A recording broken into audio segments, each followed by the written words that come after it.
Hi everyone, I'm Kate Leeming, an explorer and expedition cyclist.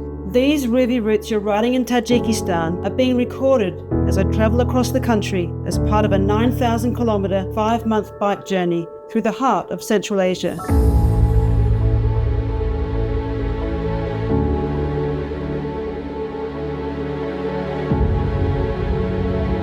This ROUVY route follows the Zerafshan River, one of the major tributaries of the Amu Darya River.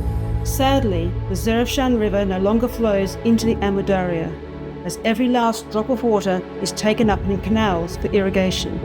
Only in Tajikistan is the river permitted to flow its wild and spectacular natural course, which I felt privileged to follow. What a crazy start this morning!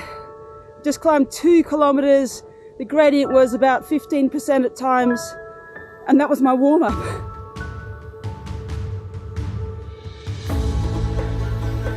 I love travelling in remote places like this because the more isolated the region, the friendlier the people. There are no hotels. I'm a bit desperate, cold. The local people are kind and resourceful, always willing to accommodate. I never feel alone. It's an amazing place. We stayed last night. I don't know, you might be able to see it sort of down there. These are the things that make travelling by bicycle just so special. Zerafshan means spreader of gold, and it is obvious on this ROUVY ride why it got its name. The gold is not only in this amazing landscape of steep-sided, colourful, mineral-rich mountains and valleys, but also in its cultures. And now, after following the Zerafshan River, let's move on to the next area, the Dushanbe Pass. This is one of the better roads in the country. It's the main highway between Tajikistan's 2 biggest cities, Dushanbe and Hujand.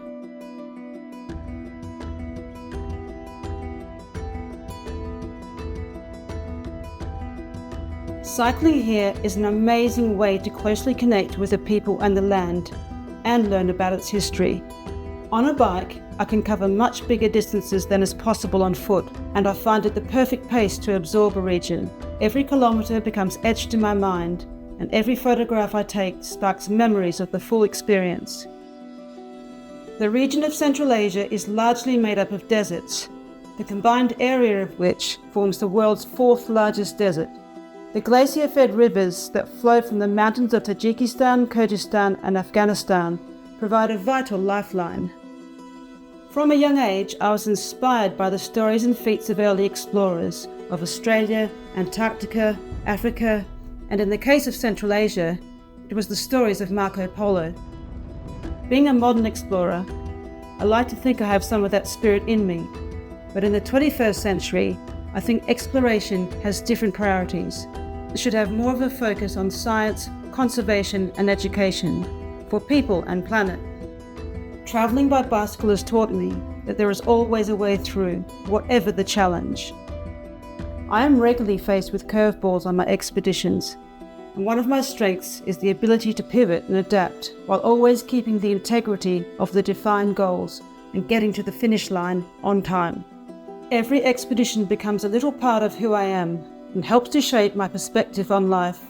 Travel is an amazing thing, and I'm very aware that not many people will ever get the chance to ride down this route or even be able to visit this fascinating region. So it's exciting for me that ROUVY can let people explore this landscape and get a taste of what it's like to be here. Oh shit, it is really windy! Leaving the Dushanbe Pass behind, we continue our journey deeper into the mountains until the road finally leads us to the legendary Pamir Highway. Just set off from Alachur this morning, on my way to Murghab today, about 105 kilometres. This scenery is just stunning. Really, there's beautiful lakes, it's high, we're at 3,900 metres. What I'm learning to do is trying to ride how I feel. So I'm not too proud now to drop the gears down. So far so good, anyway.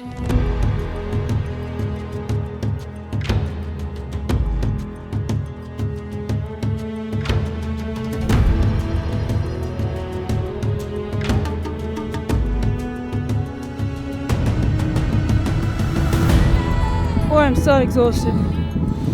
Now I've got a headwind as well. My legs feel like they're in cotton wool. This morning I've climbed back up to over 4,100 meters. What I understand is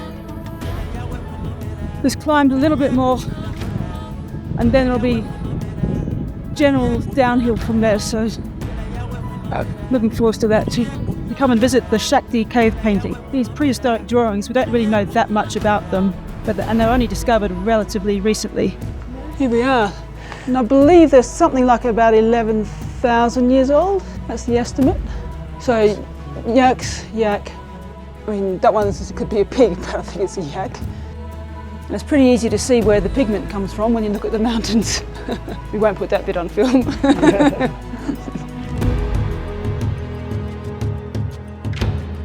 Well, this is another important part of the journey, apart from the mosquitoes. This is the Murghab River. And if you remember earlier, I was following the Bartang River, and that goes for about 100 kilometres. And then it becomes the Murghab River, so it's the same river. And Murghab town itself is only about 10 kilometres away, so that's where I'm heading now, and hopefully going to escape the mosquitoes. Just about to arrive in Murghab, and boy am I pleased to get here. Basically a military base, that's what it was when the Russians built it. Or the Soviets, I should say. I'm just about to cross the bridge, I think, and then into the city. It's a Murghab. Finally, yeah. This is the last town before China and Kyrgyzstan. Let's go a little further south to where the border between Tajikistan and Afghanistan lies, the Wakhan Valley. On my last day here in the Pamirs, I've managed to pass the 7,000 kilometre mark for this expedition. Woohoo! I must say the last 1,000 k's has been pretty damn tough. So I've had easier 1,000 kilometres in my life. This is incredible.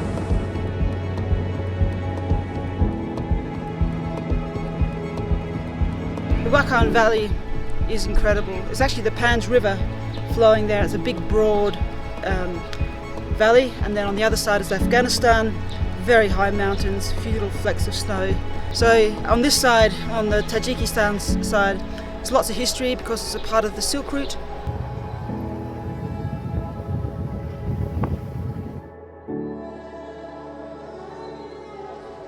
I'm staying close to the edge of closer to the mountain for two reasons. Not just getting blown off, but actually if there's any shelter from the wind, it's there. This is my easy day. It's supposed to be my short day.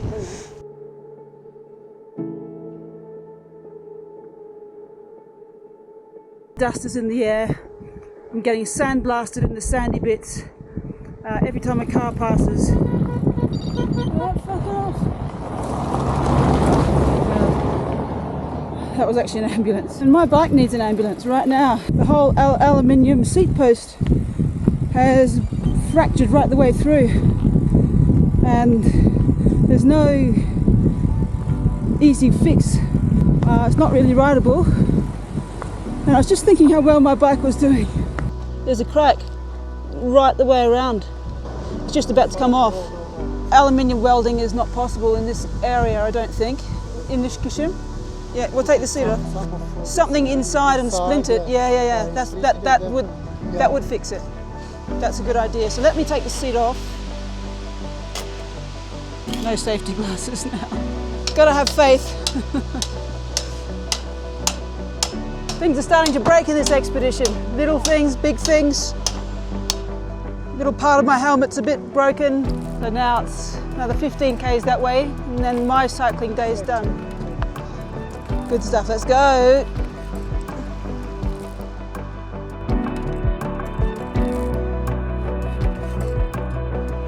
I didn't realise until we were on the bridge either where we were. Yeah. We went past that bridge on the way in, but it was closed.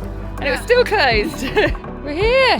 Yeah, here the hill was steep, but okay. Now you can have a very large cold beer, hopefully. Oh, yeah. Just want to. Well deserved. And a shower and all of that I jazz. hope we get the nice room again. Yeah.